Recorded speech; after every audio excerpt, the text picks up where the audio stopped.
여러분 안녕하십니까? 뉴스데스크 제주를 시작하겠습니다. 제주에서 또 오늘부터 새로운 코로나19 방역 체계인 단계적 일상회복 개편안이 시작됐습니다. 그동안 힘들고 길게만 느껴지셨을 텐데요. 이제는 일상을 제대로 회복할 수 있을지 아직 조심스럽긴 합니다만은 거리는 모처럼 활기를 띠고 있다고 합니다. 제주시청 거리에 나가 있는 취재기자 연결해 보겠습니다. 박혜진 기자, 오늘 저녁 거리 분위기는 어떻습니까? 네, 제주시청 앞 거리에 나와 있습니다.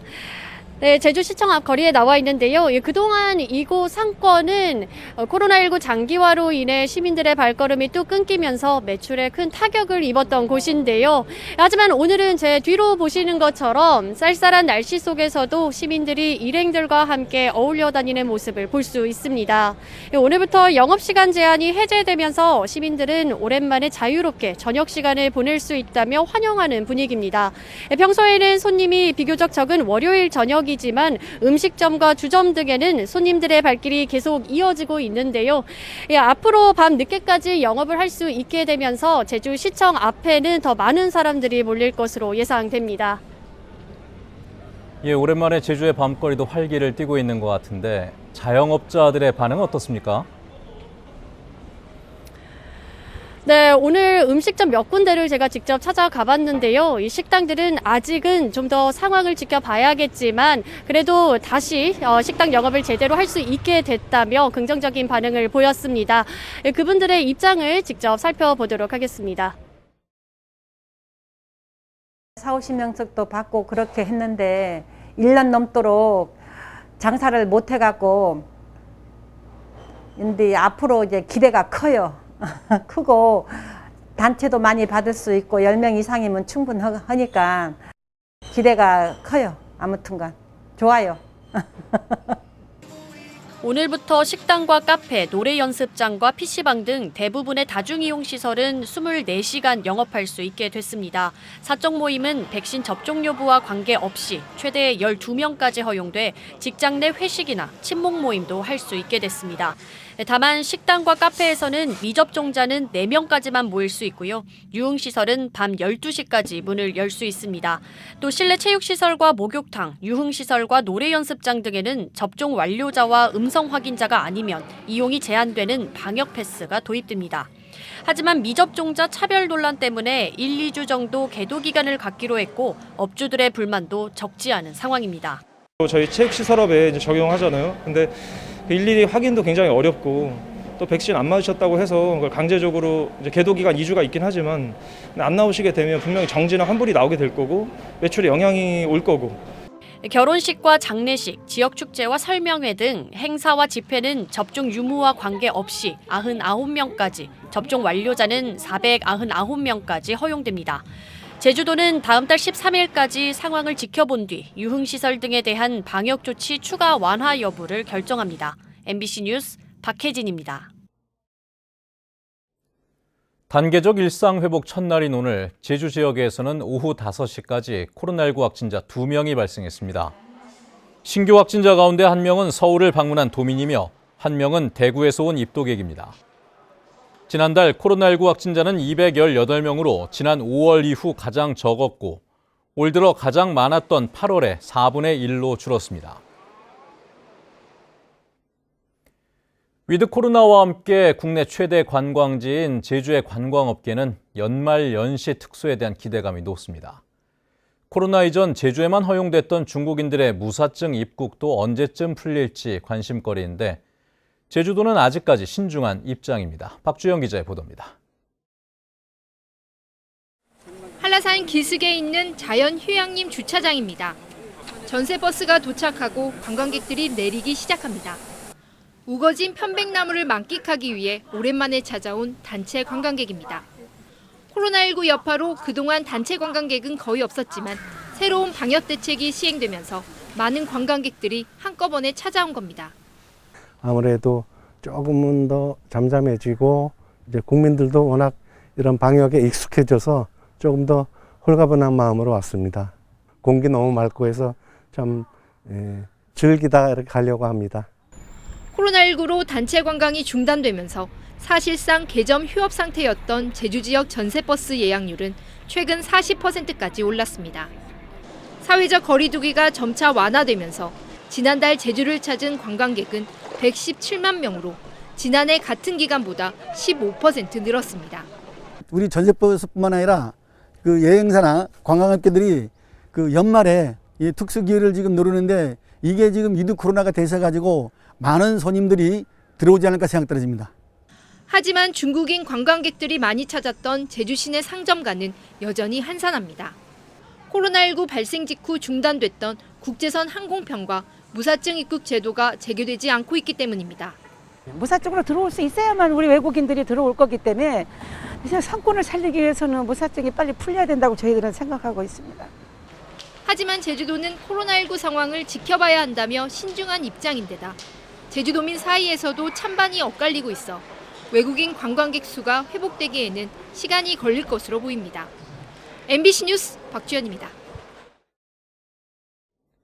구만섭 제주도지사 권한대행은 관광지 정비와 문화 프로그램 운영으로 제주가 도민과 전 국민의 일상 회복에 편안하고 안전한 쉼터 역할을 할 수 있도록 준비해달라고 공직자들에게 당부했습니다. 구만섭 권한대행은 제주 코로나19 일상 회복 추진단을 중심으로 침체된 제주 경제 회복에 역량을 집중해야 한다고 강조했습니다. 일제강점기에 만들어진 알뜨르 비행장을 평화 대공원으로 조성하는 사업은 10여 년째 지지부진한 상황인데요. 이번엔 좀 기대해도 될까요? 제주도와 국방부가 평화 대공원 조성 논의를 본격적으로 시작했습니다. 김항섭 기자입니다. 일제강점기 당시 군사기지로 조성된 서귀포시 대정읍 알뜨르 비행장. 해방 이후 국방부 소유가 되면서 공군에서 작전 훈련 등에 사용하고 있습니다. 제주도는 지난 2008년 이 일대 184만 제곱미터 부지에 제주평화대공원 조성 계획을 세웠지만 국방부가 무상 양해에 대해 부정적인 입장을 보이면서 10년 넘게 사업 추진이 지지부진했습니다. 결국 제주도가 무상 사용으로 방향을 틀어 국방부와 협의를 시작한 가운데 박재민 국방부 차관이 알뜨르 비행장을 찾아 정부 차원의 적극적인 지원을 약속했습니다. 사용 허가를 어떻게 할 것이냐, 이렇게 농민들 피해가 많으신데 저류지를 설치하는 문제나 도로를 놓는 문제들을 어떻게 구체적으로 진행할지에 대해서 실무 협의해 나갈 것입니다. 주민들은 알뜨르 비행장 농경지에서 해마다 침수 피해가 발생해 손해가 크다며 대책을 마련해 줄 것을 요구했습니다. 우리가 임대료를 내면서 이거를 이제 비를 가지고 했는데 이렇게 이제 하나 이익이 안 나면은 무슨 이익이 없으면은 우리가 농사를 어떻게 이거 지습니까? 구만섭 제주도지사 권한대행과 박재민 국방부 차관은 알뜨르 비행장 무상 사용을 위한 실무 협의체를 구성해 이달 중에 첫 회의를 열기로 했습니다. 도의회도 국방부가 평화대공원 조성에 적극적으로 나서달라고 요청했습니다. 근데 사실은 거기에 그 많은 부지가 필요한 건 아니지 않습니까? 우리 도에서 요구는 사항이. 근현대사의 아픔을 간직한 알뜨르 비행장의 활용을 놓고 국방부와 제주도가 본격적인 논의를 시작하면서 평화대공원 조성에도 속도가 붙을 전망입니다. MBC 뉴스 김항섭입니다.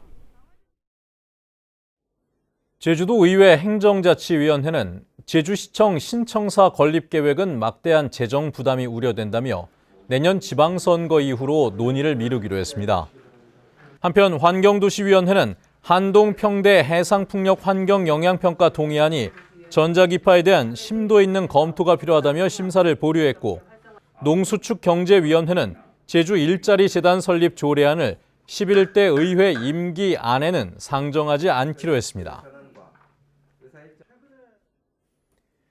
제주고 총동창회와 학부모회 등은 제주도 의회에서 기자회견을 열고 제주고 부지 안에 일반 계고를 신설하는 계획을 반대한다고 밝혔습니다.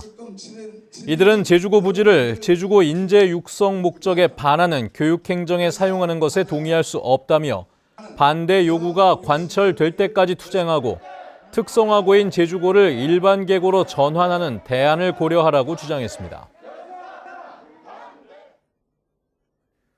오늘 오전 11시 40분쯤 제주시 외도 일동의 한 단독주택에서 불이 나 51살 김모 씨가 연기를 들이마셔 병원으로 옮겨져 치료를 받고 있습니다. 또 건물 내부 64제곱미터와 냉장고 등 가재 도구를 모두 태워 소방서 추산 1,300여만 원의 재산 피해가 발생했습니다. 경찰과 소방당국은 안방에서 불이 시작한 것으로 보고 정확한 화재 원인을 조사하고 있습니다. 서귀포경찰서는 농촌 지역의 과수원을 돌며 황금향을 훔쳐 판매한 혐의로 41살 A씨를 입건해 조사하고 있습니다. A씨는 지난달 8일부터 2주 동안 서귀포시 남원읍 일대 과수원 5곳에 침입해 황금향 1,000kg을 훔친 뒤 온라인 유통 사이트를 통해 팔아 500여만 원을 챙긴 혐의를 받고 있습니다. 서귀포경찰서는 요양원 입소자를 제대로 돌보지 않아 다치게 한 혐의로 입건된 원장 A씨와 직원 등 4명을 검찰에 불구속 송치했습니다. 이들은 지난해 8월부터 10개월 동안 70대 노인이 침대에서 3차례 떨어져 얼굴 등을 다쳤는데도 방임한 혐의를 받고 있는데 또 다른 혐의인 잡탕밥을 배식한 것은 처벌 규정이 없다며 경찰은 무혐의 처분했습니다. 단계적 일상 회복 위드 코로나가 시행된 가운데 경찰이 음주운전 특별 단속을 벌입니다. 제주경찰청은 각종 모임이 늘어날 것으로 보고 내년 1월 말까지 석 달 동안 유흥가와 식당가 등 음주운전 위험 지역을 중심으로 집중 단속을 실시합니다. 올 들어 지난달까지 제주 지역에서 적발된 음주운전은 1,300여 건으로 지난해 같은 기간보다 31.7% 늘었습니다. 제주관광공사는 위드 코로나에 맞춰 기업과 학교, 연구원 등을 겨냥한 소규모 연수 탐방 프로그램인 제주 필드 트립을 공개했습니다. 제주 필드 트립은 건축과 스타트업, 기업, 역사와 물, 힐링과 하모니 등 6가지 주제에 맞춰 3일 동안 제주를 여행하는 프로그램이며 자세한 내용은 제주 관광정보 포털인 비짓 제주에서 확인할 수 있습니다. 뉴스데스크 제주였습니다. 여러분 고맙습니다.